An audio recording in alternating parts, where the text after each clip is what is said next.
નમસ્કાર દર્શક મિત્રો, કરુણા ટોક્સમાં આપનું સ્વાગત છે. વંદે ગૌ માતરમ. દોસ્તો, આપણે ત્યાં કેટલાક પ્રકૃતિ પ્રેમીઓ, કેટલાક પર્યાવરણ પ્રેમીઓ એવા છે જેની ઈચ્છા એવી છે કે સૌરાષ્ટ્ર અને ગુજરાત હિમાચલ પ્રદેશ જેવું હરિયાળું બની જાય, અને એ દિશામાં એમણે પ્રયાસો પણ શરૂ કરી દીધા છે. સૌરાષ્ટ્ર અને ગુજરાત હિમાચલ પ્રદેશ જેવું બની જાય એ માટેના પ્રયાસ શરૂ થઈ ગયા છે. આપણે જાણીએ છીએ કે વૃક્ષો કપાઈ રહ્યા છે, એને કારણે ગ્લોબલ વોર્મિંગ સહિતની સમસ્યાઓ, કેટલા બધા નવા નવા રોગ આવી રહ્યા છે, અને આખી દિશા આપણી જે ઋતુઓ છે એ બધી બદલાઈ રહી છે. પણ હવે વૃક્ષો રોપાવા માંડ્યા છે, વૃક્ષો ઉછેરવા માંડ્યા છે, અને ધીમે ધીમે સૌરાષ્ટ્ર ગુજરાત હરિયાળું થવા માંડ્યું છે. એટલે હવે એ દિવસો બહુ દૂર નથી કે સૌરાષ્ટ્ર ગુજરાત છે હિમાચલ પ્રદેશ જેવું હરિયાળું બની જાય. આપણી પાસે એવા કેટલાક યોદ્ધાઓ છે, કેટલાક એવા પર્યાવરણ પ્રેમીઓ છે, કેટલાક એવા લોકો છે જે વૃક્ષારોપણની પ્રવૃત્તિને એટલું બધું પ્રોત્સાહન આપે છે, અને વૃક્ષારોપણ પોતાના દ્વારા અને પોતાના ગ્રુપ સર્કલમાં જુદા જુદા પ્રસંગો હોય, જેમ કે કોઈનો જન્મદિવસ છે, કોઈની સગાઈ છે, લગ્ન છે, તો એ નિમિત્તે હવે વૃક્ષોનું દાન કરાવે છે. પોતે પણ વૃક્ષોનું દાન કરે છે અને બીજા પાસે કરાવે છે. તો આવા એક પર્યાવરણ પ્રેમી, આવા એક યોદ્ધા એટલે મૂળ ભાવનગર જિલ્લાના ઉમરડા તાલુકાના દડવા ગામના વતની, ને હાલ મુંબઈ અને સુરત સાથે જે સંકળાયેલા છે, મુંબઈ સ્થિત છે, એવા વિશાલભાઈ માંગુકિયા. અત્યારે વિશાલભાઈ મારી સાથે ઓનલાઈન જોડાયેલા છે. વિશાલભાઈ, આપનું સ્વાગત છે. નમસ્તે. નમસ્તે નમસ્તે સાહેબ. વિશાલભાઈ, સૌથી પહેલા તો એ જણાવો કે વૃક્ષારોપણમાં તમને રસ ક્યારથી પડ્યો? તમે તો વતન છોડીને ઘણા વર્ષોથી બહાર જતા રહ્યા હશો, પણ તમારે વતનમાં વૃક્ષો વાવવા જોઈએ એવો વિચાર તમને ક્યારે આવ્યો? સાહેબ, તમને વાત કરું તો વૃક્ષારોપણ અને વૃક્ષો પ્રત્યે અને પ્રકૃતિ પ્રત્યે તો મને પહેલેથી બાળપણથી જ રસ હતો. પણ જયારે સદભાવના વૃદ્ધાશ્રમ સંસ્થા રાજકોટના સંપર્કમાં આવ્યા છેલ્લા 3-4 વર્ષથી, અને એ લોકોની કામગીરી જોઈએ સદભાવના વૃદ્ધાશ્રમ સંસ્થાની, કે નહીં આ જે પહેલ જે લોકો કરી રહ્યા છે, કે સદભાવના જે કાર્ય કરી રહી છે, એનો જે ધ્યેય છે એ કઈ ને કઈ ભવિષ્યમાં આવતી પેઢીને કે આવતા જનરેશનને કઈ ને કઈ રીતે કામ લાગવાનો છે અને ઉપયોગી છે, અને આ સમયની તાતી જરૂરિયાત કોઈ હોય તો એ સદભાવના વૃદ્ધાશ્રમ સંસ્થાનો જે સિદ્ધાંત હતો કે પ્રકૃતિને ધરતીને હરિયાળી બનાવી છે, એ સિદ્ધાંત સાથે અમે વળગી પડ્યા.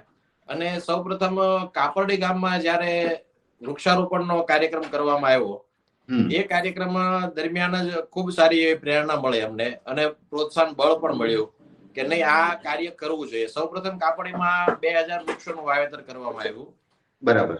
ત્યાંથી અમારા લોકોની પ્રોત્સાહન વધતું ગયું. કાપડીના દાતાઓ અને યુવાનોનો ખૂબ સારો ઉત્સાહ હતો, અને એની સાથે હું પણ જોડાયો. મારી બાજુનું જ ગામ છે કાપડી, અને એની સાથે હું પણ જોડાયો, અને સદભાવનાના ખૂબ સારા પરિચયમાં આવ્યા, અને બહુ સારી રીતે એના સંલગ્ન થયા. અને વિચાર આવ્યો કે નહીં આ કાર્ય અત્યારના સમય સંજોગ પ્રમાણે અત્યારનું જે વાતાવરણ છે, જે ગ્લોબલ વોર્મિંગની જે સમસ્યા છે, એ સમસ્યાને જો પહોંચી વળવું હશે તો પ્રકૃતિનું રક્ષણ કરવું જ જોઈશે. એ વિચાર મગજમાં બેસાડી અને ધ્યેય સિદ્ધ કર્યો કે નહીં, આપણે એક સંકલ્પ પણ કર્યો કે નહીં આ કદાચ બીજા અન્ય ગામો થાય તો મારે મારા ગામમાં પણ આ પ્રકારનું એક વાવેતર કરાવવું છે. ત્યાંથી એક સંકલ્પ લીધો, અને એ સંકલ્પ અમે ગયા વર્ષે મારા દડવા ગામમાં અમે પૂર્ણ કર્યો. અચ્છા, દડવામાં તમે કેટલા વૃક્ષો વાવ્યા, ક્યારે વાવ્યા, અને એ વૃક્ષ કયા પ્રકારના છે? તમારી જમીન, આપણે ત્યાં અલગ અલગ પ્રકારની જમીન હોય, તો દરેક જમીનને અલગ અલગ પ્રકારના વૃક્ષો અનુકૂળ હોય છે. તો તમારે ત્યાં પરિસ્થિતિ શું? કેટલા વૃક્ષો વાવ્યા અને કયા પ્રકારના? અમે અત્યારે ટોટલ અમારો પહેલા ટાર્ગેટ 2000 વૃક્ષોનો હતો કે નહીં 2000 વૃક્ષો તો મિનિમમ કરવા છે, પણ દાતાઓના સહયોગ અને સ્થાનિક લોકોના આગેવાનીની હેઠળ એના મનોબળના લીધે અમે અત્યારે 3130 જેટલા વૃક્ષો દડવા ગામની અંદર વાવી ચુક્યા છીએ. અને જમીનનો પ્રકાર તમને કહું, અમારા ગામની જમીન જે ગૌચરની જમીન છે, ત્યાં પુષ્કળ ગાંડા બાવળનું સામ્રાજ્ય હતું, કે નકરો ગાંડો બાવળ જ હતો ગૌચરની અંદર. એ ગાંડો બાવળ તમામ દૂર કર્યો, અને સદભાવના વૃદ્ધાશ્રમના માધ્યમથી 3130 જેટલા વૃક્ષો અત્યારે લહેરાઈ રહ્યા છે અને ઉભા છે. અને જમીનનો પ્રકાર કહું તો અમારા જે ગૌચરની જમીન છે, એ જમીન મુજબ અમે એમાં વડલા, પીપળા, ઉમરા, લીમડા, અર્જુન, ખાટી આંબલી અને એ પ્રકારના વૃક્ષોનું વાવેતર અમે કર્યું છે, કે જેનું આયુષ્ય બહુ વર્ષે વૃક્ષો, મોટા ભાગે સદભાવના છે બહુ વર્ષે વૃક્ષોનું વાવેતર કરતું હોય છે, એટલે જેનું આયુષ્ય 200 વર્ષ કરતા પણ વધુ છે એવા બહુ વર્ષે વૃક્ષોનું વાવેતર કર્યું છે, કે જેને 3 થી 4 પેઢી સુધી એ વૃક્ષને કઈ થઈ ન શકે અને 4 પેઢી સુધી, 4 થી 5 પેઢી સુધી, 200-250 વર્ષ સુધી એ વૃક્ષનો આ માનવ જાતને, સજીવ સૃષ્ટિને મહત્તમ લાભ મળી શકે એવા પ્રયાસોથી અમે આ બહુવર્ષીય વૃક્ષોનું વાવેતર કર્યું છે. જી સાહેબ. વિશાલભાઈ, તમે એક નવો પ્રોજેક્ટ આખો જેને કહેવાય ને કે લોન્ચ કર્યો છે કે કોઈ પણ અવસર હોય આપણી ઘરે, જેમ કે જન્મદિવસ હોય તો લોકો શું કરે કે કેક કાપે ને બોટલમાં જમવા જાય ને 5-15 હજાર રૂપિયાનો ખર્ચ કરે, ડિસ્કો પાર્ટી કરે, ડાન્સ કરે. પણ તમે થોડું એના કરતા અલગ ચાલીને કે જે મૂળ કામ આપણું વૃક્ષારોપણનું છે, તો કોઈનો જન્મદિવસ હોય તો આપણે એ નિમિત્તે કોઈ પાસે વૃક્ષો એના નામનું પ્લેટ મારીને વૃક્ષો રોપાવા, કોઈની સગાઈ હોય, કોઈના લગ્ન હોય તો એ પણ થોડી વાત કરી દો. હા જી સાહેબ. સૌપ્રથમ તો કોઈ પણ નવી પહેલ કરીએ એટલે આપણાથી શરૂઆત થાય તો એ સારું પડે. ગયા વર્ષે મારા દીકરા અને મારા દીકરીનો જન્મદિવસ 1 મહિનાના અંતરે છે, 20 દિવસના અંતરે છે. તો મેં 2 બાળકોના નામે એક વૃક્ષનું સદભાવના વૃદ્ધાશ્રમના માધ્યમથી એક વાવેતર કરાવ્યું એના જન્મદિવસ નિમિત્તે. અને ગઈ 26મી જાન્યુઆરીએ મારા દીકરાનો જન્મદિવસ હતો. તો સદભાવના વૃદ્ધાશ્રમના વડીલોને આપણે 1 ટંકનું પ્રીતિ ભોજન કરાવ્યું કે નહીં, આપણે કેક કે એવું કઈ નથી કાપવું, હોટલમાં નથી જમવા જવું, પણ વડીલોને ભોજન કરાવીએ અને એ જન્મદિવસ નિમિત્તે એક વૃક્ષનું વાવેતર કરાવીએ. દીકરા અને દીકરી બંનેના નામે એક વૃક્ષનું વાવેતર કરાવ્યું અને એ પહેલને અમે ચાલુ કરી. તો પછી કોઈ પ્રસંગ એવો આવ્યો, લગ્ન પ્રસંગ આવ્યો, મારે લગ્ન પ્રસંગમાં જવાનું થયું.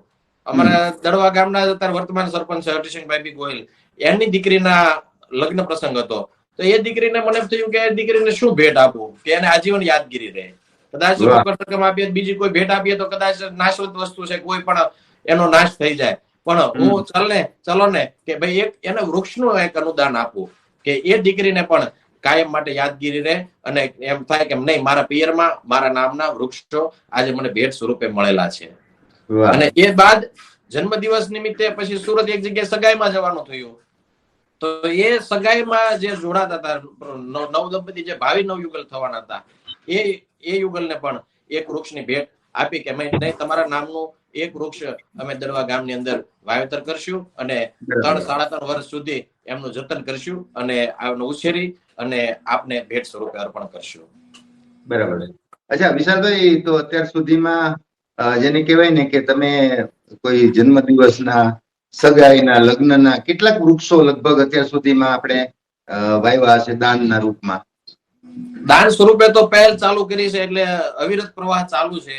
અને છેલ્લા હમણાં 2-3 પ્રસંગ અમારે એવા ગયા, દીકરીઓના લગ્ન અમારા ગામમાં 3 દીકરીઓના લગ્ન એવા ગયા. હમણાં છેલ્લા 1 મહિનાની તમને વાત કરું તો અમારે એક સુરેશભાઈ છે, સુરેશભાઈ માંગુકિયા, એમની દીકરીના પ્રથમ લગ્ન હતા 22 જાન્યુઆરીના રોજ.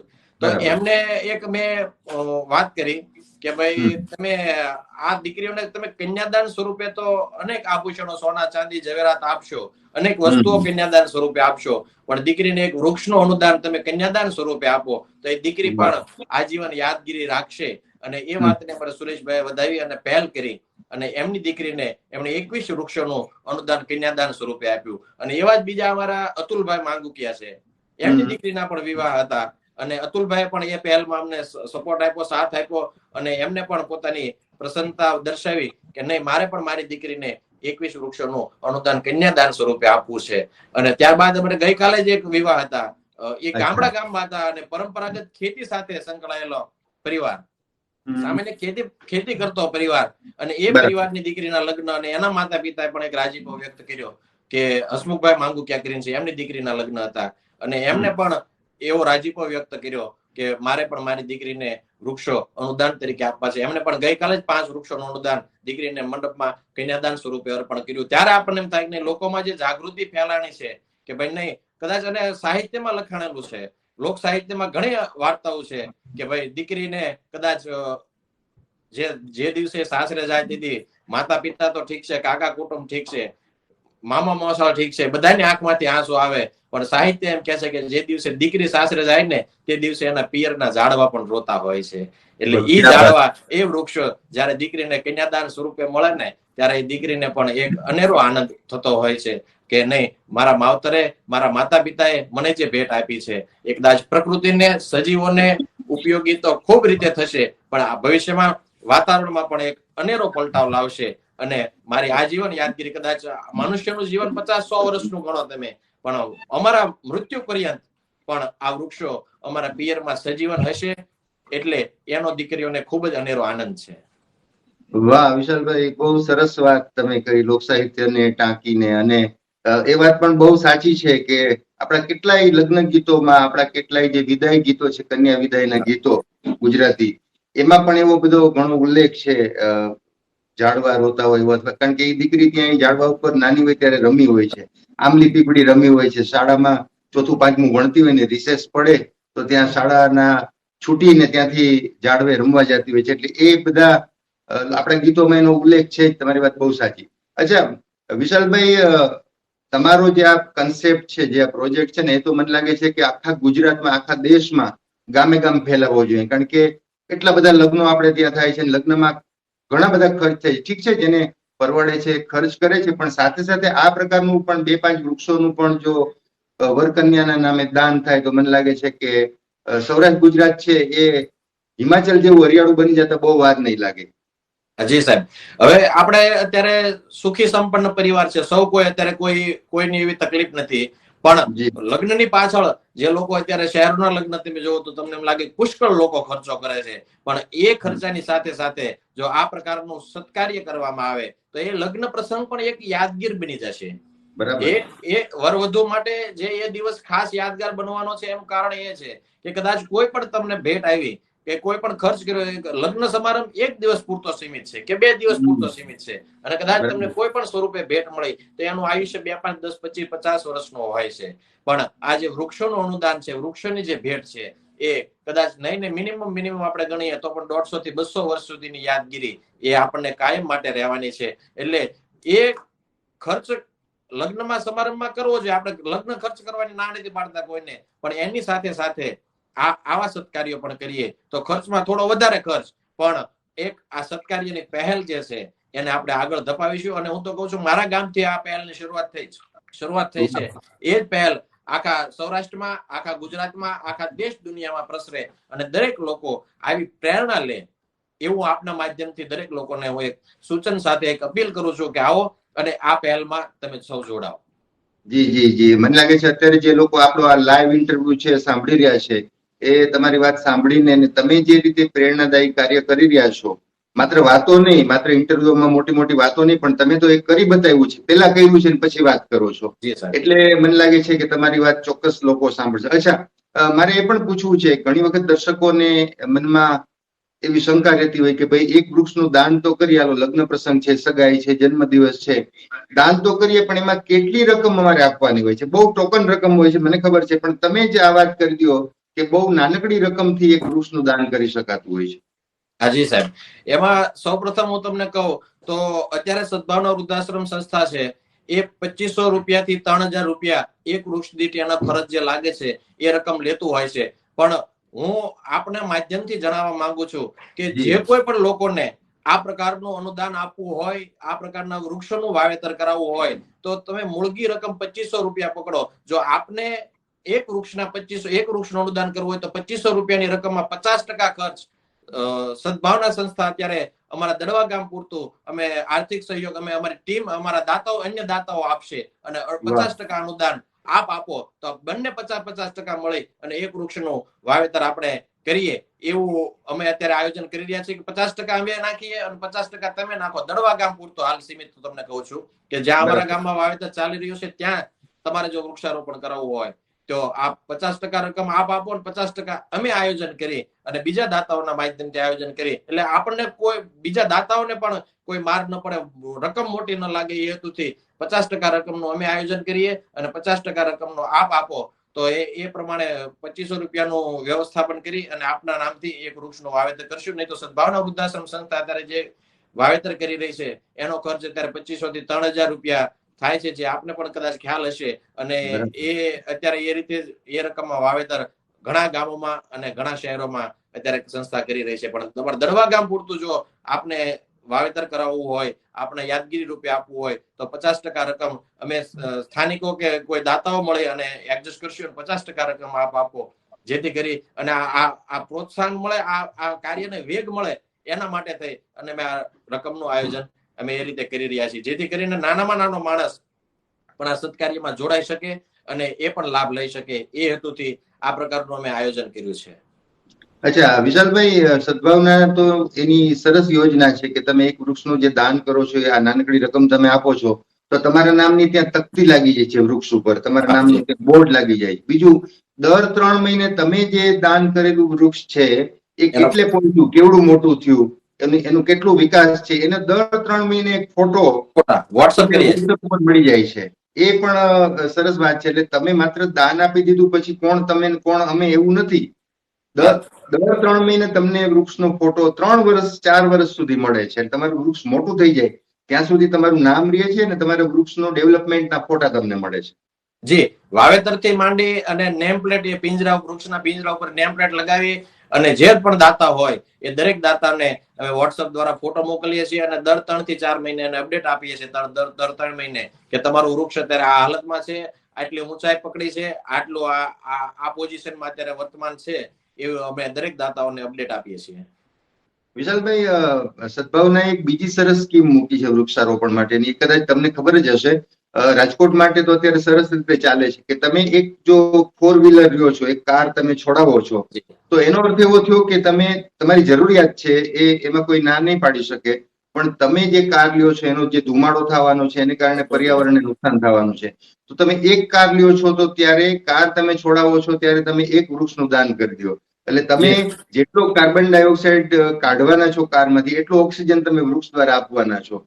તો આ સ્કીમ પણ એમણે શરૂ કરી છે. મને લાગે છે કે તમારે ત્યાં સુરત, મુંબઈમાં પણ આ વસ્તુ સરસ રીતે ચાલી શકે એમ છે. તમારા જેવા લોકો આ વાતને ઉપાડી લેશે તો ત્યાં પણ આ મુદ્દે પણ વૃક્ષારોપણ વધવા માંડશે. જી સાહેબ, એ પણ સદભાવના વૃદ્ધાશ્રમ સંસ્થાની એક નવતર પહેલ છે અને એ પહેલમાં તો હું કહું છું દરેક નાગરિકે જોડાવું જોઈએ, કારણ કે આપણે પ્રકૃતિને દરરોજ ને દરરોજ એટલા પ્રમાણમાં નુકસાન કરીએ છીએ કે કોઈની કઈ હદ નથી, એની સીમા નથી. પણ જો પ્રકૃતિનું સંરક્ષણ આ રીતે કરતા જઈશું તો આપણે એ પ્રકૃતિને જે ખોટ પડી છે, ખાડો પડ્યો છે, પૂરી તો નથી શકવાના, પણ એનો જે મિનિમમમાં મિનિમમ પ્રયાસ થાય આપણાથી પ્રકૃતિનું સંરક્ષણ કરવાનો, એ નમ્ર પ્રયાસ આપણે સૌએ મળીને કરવો જોઈશે. કે આપણે પ્રકૃતિને પ્રદૂષણ કરીએ છીએ, પાણીનો બગાડ કરીએ છીએ, દુર્વ્યય કરીએ છીએ, માટી, જમીન અત્યારે દર વર્ષે બગડતી જાય છે અને હવામાં કાર્બન ડાયોક્સાઇડનું પ્રમાણ વધતું જાય છે. એના લીધે ગ્લોબલ વોર્મિંગની સમસ્યા જે સર્જાય છે, એ સમસ્યામાં કઈ ને કઈ રીતે આપણે થોડા નહીં તો ફૂલની પાંખડી સ્વરૂપે થોડા નહીં થોડા આપણે અનુદાન આપી આ વૃક્ષોનું વાવેતર કરીને થોડા આપણે એ પ્રકૃતિને બચાવવામાં આપણે પ્રયાસ કરશું, નાનો અમથો પણ પ્રયાસ કરશું તો પણ આ પ્રકૃતિનું સંરક્ષણ જરૂરથી થશે. અચ્છા વિશાલભાઈ, તમે વતનથી એટલા બધા કેટલાય કિલોમીટર દૂર છો છતાંય વતન માટે આટલું કામ કરો છો, તો તમારે ત્યાં હજી તમારા ગામમાં કેટલા વૃક્ષો વાવી શકાય એવો સ્કોપ છે? તમે કીધું 3100 જેટલા વૃક્ષો તો વાવી દીધા છે, અને હજી કેટલો સ્કોપ છે કે તમે કેટલા 2-5 હજાર વૃક્ષો હજી એમાં વધારી શકો એટલો સ્કોપ છે? વૃક્ષો જ્યાં સુધી જગ્યા છે, ગૌચરની જગ્યા જ્યાં સુધી ખાલી છે, રોડ રસ્તાની સાઈડો છે ત્યાં સુધી વૃક્ષોનું વાવવાનું કાર્ય આજીવન બંધ નથી કરવું, એવો મારો ધ્યેય છે કે જ્યાં સુધી ભગવાને જીવન આપ્યું છે ત્યાં સુધી વધુ ને વધુ વૃક્ષો મારા ગામમાં વવાય, એવો એક ધ્યેય છે. એને ધ્યેય આપણે લાગે છે કે નહીં, આગળ ને આગળ વધતો જશે અને દર વર્ષે કઈ ને કઈ થોડા વૃક્ષો વધુ ને વધુ વાવતા જઈશું, એવો એક સંકલ્પ છે. અને એ સંકલ્પ એ ધ્યેય સાથે સિદ્ધ થશે એવી પણ મને આશા છે. કારણ કે અમારે તમને સાહેબ વાત કરું ને, જયારે આ અમારે કાર્યની શરૂઆત કરી ને, એક રામપારાયણથી કરી હતી. બરાબર. અને કદાચ ઇતિહાસમાં આપને ખ્યાલ હશે કે હજુ સુધી કોઈ પણ જગ્યાએ રામપારાયણ થાય છે, અનેક વસ્તુના લાભાર્થે થઈ છે, ગૌશાળાના લાભાર્થે છે, મંદિરના લાભાર્થે છે, પણ વૃક્ષના લાભાર્થે કોઈ રામકથા થઈ હોય તો એ પ્રથમ રામકથા મારા દડવા ગામના આંગણે ગઈ હનુમાન જયંતિના દિવસે થઈ હતી અને અમે એનું નામ પણ આપ્યું હતું કે માનસ મંગલ વૃક્ષારોપણ. અબુકોડવાળા શ્રી ગણપત બાપુ વ્યાસપીઠ ઉપર બિરાજી અને સમસ્ત દડવા ગામને અને ખૂબ સારી રીતે માનસ મંગલ વૃક્ષારોપણની કથા કરી અને એ કથાના માધ્યમથી સ્થાનિક આગેવાનો, અમારા સરપંચ બહુ અત્યારે એક્ટિવ છે બાબતમાં, અને અને એમની ટીમ, અમારું બળિયા હનુમાનજી યોગ મંડળ અને તમામ દાતાશ્રીઓ મળી અને માનસ મંગલ વૃક્ષારોપણ થકી, એ રામકથા થકી આ વૃક્ષારોપણની શરૂઆત કરી અને એ શરૂઆતને ખૂબ જ સારો એવો અમને વેગ મળ્યો અને આ 3130 જેટલા વૃક્ષો અમારા દડવા ગામમાં લહેરાઈ રહ્યા છે, એનો અમને ખૂબ જ આનંદ છે. અને હજુ એ સંખ્યામાં વધારો થતો જાય છે, એનો અનેરો આનંદ છે કે નહીં, આ નવતર પહેલ દ્વારા એક નવી પહેલ દડવા ગામો, તમને કહું ને, દર વખતે કઈ ને કઈ નવું કરતું જાય છે. વૃક્ષોની પ્રથમ રામકથા કરી દડવા ગામે, કન્યાદાનમાં વૃક્ષોનું અનુદાન આપવાની પહેલ કરી, કોઈ આ ભેટ સ્વરૂપે, જન્મદિવસ સ્વરૂપે કે તિથિ પુણ્યતિથિ નિમિત્તે કે એ અનેક સ્વરૂપે આપણને આ સહયોગમાં અમને આપ્યો એ દડવા ગામના દાતાઓ અને સ્થાનિક આગેવાનો તેમજ જે સ્થાનિક કાર્યકરો છે એમનો પણ અમને ખૂબ સારો સહકાર મળ્યો અને એ સહકાર થકી આ ધ્યેયને અમે સિદ્ધ કરી શક્યા છીએ. અચ્છા વિશાલભાઈ, થોડીક વાત મારે તમને વ્યક્તિગત પૂછવી છે. તમે વતનથી દૂર છો, સુરત મુંબઈ સાથે જોડાયેલા છો, તો થોડી તમારા વ્યવસાય વિશે પણ વાત કરી દો, કારણ કે એ પણ લોકોને પ્રેરણા મળશે કે ભાઈ આટલું મોટું કામકાજ કરે છે, વ્યવસાય કરે છે, છતાંય પોતાના વતન માટે ને વૃક્ષો માટે કેટલું મોટું કામ કરે છે. જી સાહેબ, મારા વતન પ્રત્યે મને ખૂબ લાગણી છે, પણ હું સુરત હોઉં કે મુંબઈ હોય પણ મારું મન મારા વતનમાં જ હોય છે. એટલે વતન મારું કઈ રીતે સુદૃઢ બને, કેમ સારું બને, હરિયાળું બને અને કેમ એ આગળ પડતું બને, કેમ વિકસિત બને, એના મારા ધ્યેય હોય છે કે નહીં, કેમ આપણા વતન પ્રત્યે આપણે ફરજ નહીં બજાવીએ તો કોણ બજાવશે, એ હેતુથી હું સુરત અને મુંબઈ હીરા વ્યવસાય સાથે સંકળાયેલો છું. અને પણ મારે અવારનવાર મારે દડવા જવાનું થતું હોય, વતનમાં જવાનું થતું હોય, ત્યારે કઈ ને કઈ એમ થાય કે નહીં, વતન પ્રત્યે થોડું કઈ કરવું છે. એ હેતુથી એ સાર્થક કરવા માટે અને કઈ ને કઈ બનતા પ્રયાસો આપણે કરતા હોય છે કે મારું ગામ કેમ આદર્શ ગામ બને. અને આ જયારે એક નવતર પહેલ જયારે કરી રહ્યો હતો, મને પણ ગૌરવ થાય કે નહીં, મારા ગામના લોકો આ પ્રકારની એક પહેલ કરી રહ્યા છે. અને એ પહેલમાં આપણે તો સૂચન આપતા હોય, સજેશન આપતા હોય, પણ એ સૂચનને વધાવતા હોય ત્યારે એ તમામ દાતાશ્રીઓ અને આ મારા વતનના દરેક નાગરિકોનો મારે આભાર માનવો પડે કે નહીં, અમે જે કઈ પણ નવતર પહેલનું આપને સૂચન આપીએ છીએ અને આપ સ્વીકારો છો અને આપ સામેથી પોતાની લાગણી બતાવો છો અને ગામ પ્રત્યે પોતાની ફરજ અદા કરો છો. એના માટે હું તો નહીં પણ મારું સમસ્ત ગામ એક બની અને જયારે આવા સત્કાર્યોની પહેલ કરતા હોય અને સત્કાર્યોને આગળ ધપાવતા હોઈએ ત્યારે મને પણ મારા ગામ પ્રત્યે ખૂબ જ ગૌરવ થતું હોય છે. વાહ વિશાલભાઈ, ખૂબ મજા આવી તમારી સાથે વાત કરીને. અને તમે જે રીતના ઇનિશિયેટિવ લીધા છે, તમે જે રીતના કદમ લીધા છે, તો વૃક્ષ માટે રામકથા થાય, રામપારાયણ થાય, વૃક્ષ માટે કન્યાદાન ની સાથે સાથે વૃક્ષનું દાન થાય, તો એ પ્રકારના જે પગલા તમે લીધા છે એ મને લાગે છે કે સૌરાષ્ટ્ર ગુજરાતમાં કદાચ પહેલી વાર છે. અને હવે મને એમ લાગે છે કે તમારી વાતથી લોકો પ્રેરાઈને પોતાના ગામમાં પણ આ પ્રકારના પગલા લેવાનું શરૂ કરી અને એક ગામમાં 5-5, 10-10 હજાર વૃક્ષો આવતા દિવસોમાં લહેરાતા હોય તો ના નહીં ને એને માટે સંપૂર્ણપણે યશના અધિકારી તમે અને તમારા ગામના લોકો રહેશે. અમારા દર્શકોને વિશાલભાઈ એક તમારો સંદેશો આપી દો. જી સાહેબ, આપના માધ્યમથી હું દરેક લોકોને કહીશ, તો એકવાર વૃક્ષનું મહત્વ તમે જાણશો ને તો તમને વૃક્ષ પ્રત્યે પ્રેમ થશે. શાસ્ત્રોમાં, લોક સાહિત્યમાં અને અનેક જગ્યાએ વૃક્ષોનું મહત્વ આજને આથી 5000 વર્ષ પહેલા, 10,000 વર્ષ પહેલા ગ્રંથોમાં તમે વાંચો, વેદોમાં વાંચો તો વૃક્ષોનું અનેક મહત્વ લખાણેલું છે. એમાંનો હું તમને એક દશમ સ્કંદનો ભગવદ્ ગીતા, શ્રીમદ ભગવદ્ ગીતાના દશમ સ્કંદના 22મા અધ્યાયનો 33મો શ્લોક છે, હું તમને કહું.